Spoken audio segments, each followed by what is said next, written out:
মাঝে মধ্যে কিছু মানুষের মুখ থেকে শুনি সৌদি আরব আর আগের সৌদি আরব নাই। তো মাঝে মধ্যে আমি অনেক মিল দেখতে পাই।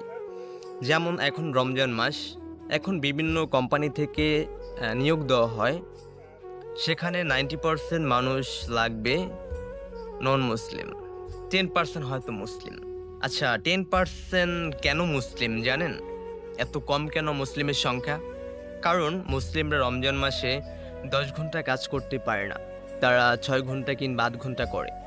তো তাদের অনেক লোকসান হয়ে যায়।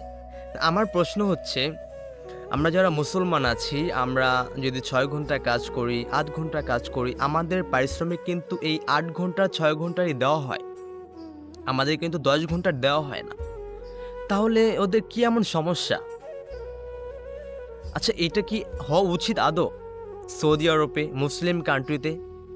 তো বিষয়টা আমার খুব খারাপ লাগে যে আমরা মুসলমান হয়ে মুসলমান কান্ট্রিতে আছি, বাট মুসলমানের জন্য যে উপহারগুলো কিংবা সুবিধাগুলো দেওয়া উচিত সৌদি আরবে, সেটা আমরা পাই না।